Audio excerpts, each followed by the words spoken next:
साथ મળીને આપણે કર્યા એ ચોપાઈ આવી છે ફળ સ્વરૂપે ચોપાઈ છે જે ખીલવત કિતાબ છે 11મું પ્રકરણ છે ચોપાઈ નંબર 10 कैसा ईसक बड़ी रूह सो कैसा ईसक साथ रूहना बड़ी रूह का ईसक हक सो ईसक हक सो कैसा है सबना ईसक हक सो कैसा है सबना बोले श्री प्राणनाथ प्यारे की जय।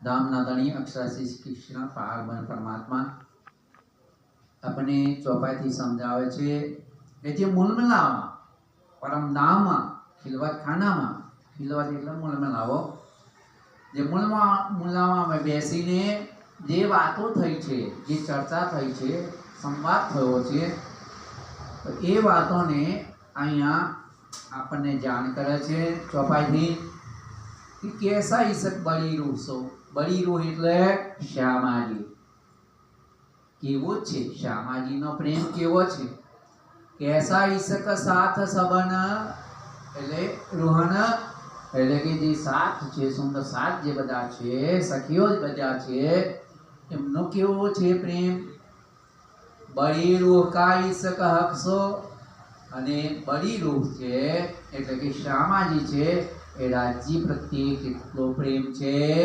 ઈસક હકસો कैसा है सबन અને સખીઓનો પણ એ કેટલો પ્રેમ છે રાજજી સાથે એમ કરીને સમજાવે છે તો આ ખેલ જોવા માટે ઈસકનું પ્રમાણ જોવા માટે ઈસક કોનો વધારે છે કોનો ઓછો છે એનો જે ઝઘડો ચાલ્યો એટલે સંવાદ ઝઘડો એટલે સંવાદ વાર્તાલાપ જે વાર્તાલાપ એમાં ત્યાં પરમધામમાં ईसक એટલે પ્રેમનો જે જુદાગી છે કે વધારે છે કે ઓછો છે એનો પ્રમાણ માપ કરવું હોય ને તો માપ ત્યાં થઈ શકે એમ નથી કેમ કે ત્યાં પ્રેમ પ્રેમને પ્રેમ છે તો પ્રેમનો જ્યાં સુધી વજન લેવું હોય તો સામેનું વજનિયું મૂકવું પડે તરાજવામાં એટલે કે તોલ કરવું હોય ત્યારે સામે પણ વજન મૂકવું પડે તો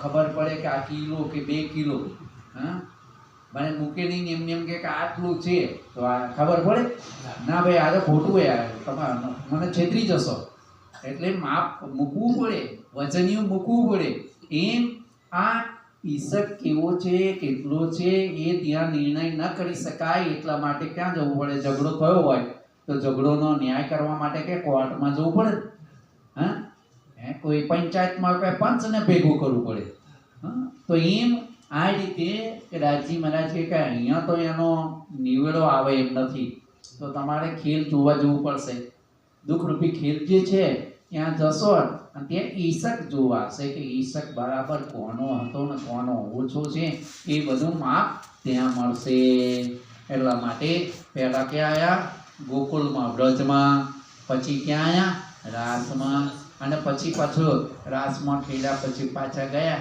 પરમધામમાં અને પછી એમ કહ્યું કે હજુ તો જોવાનું બાકી રહ્યું એટલા માટે ત્રીજો ફેરો તો આ જાગણી પ્રમાણમાં આવ્યા અને આ જાગણી પ્રમાણમાં કેવું છે જાગતે સુખ જાગની લીલા જાગતે સુખ આ જાગની લીલામાં જાગૃત થઈ તો જ સુખ મળશે તો જ ખબર પડે અને જાગૃત થવા માટે શું કરવું પડે વાણી પાઠ કરવો પડે પારાયણ પાઠ કરવા પડે ચર્ચા વાણી સાંભળવી પડે મંથન કરવા પડે સેવા પૂજા કરવી પડે દર્શને જવું પડે મંદિરે જવું પડે જ્યાં પારાયણ પાઠ થતા હોય ત્યાં પ્રોગ્રામો હોય ત્યાં પ્રોગ્રામમાં પણ આપણે જઈએ તો ત્યાં ચર્ચા વાણી સાંભળીશું તો જ આપણને આ ઈસકની ખબર પડે નહીં તો ખબર પડે નહીં આ વાણી છે વાણી જ સમજાવે એટલે વાણી આપણને બધો જ નિર્ણય કરી બતાવે એમ છે કે આપણે ક્યાંથી આવ્યા ક્યાં જવાના છે શા માટે આવ્યા છે એ પણ આપણને આ વાણી સમજાવે છે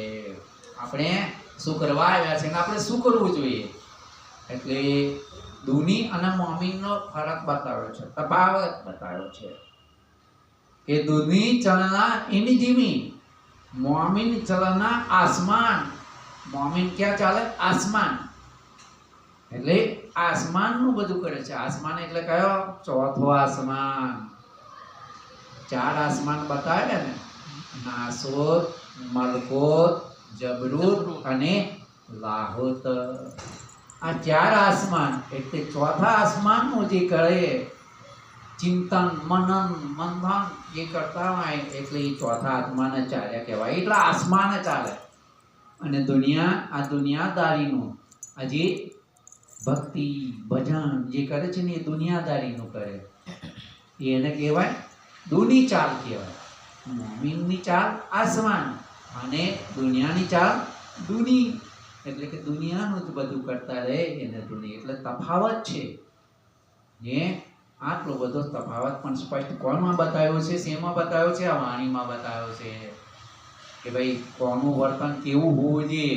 એટલે મોમીનોની પહેચાન માટે એ બતાવ્યું છે કે મોમીનોને પહેચાન. મોમીનોને પહેચાન કેવી છે?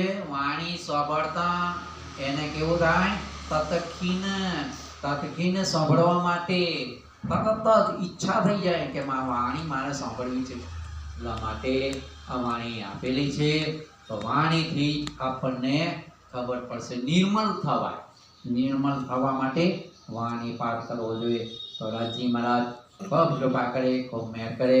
આપણે આ જે વિડીયો બનાવે છે એ વિડીયો 3 ગ્રુપમાં પણ મૂકીએ છીએ. તો રમેશભાઈ નવસારી જે છે એ એવા ગ્રુપમાં મૂકશે.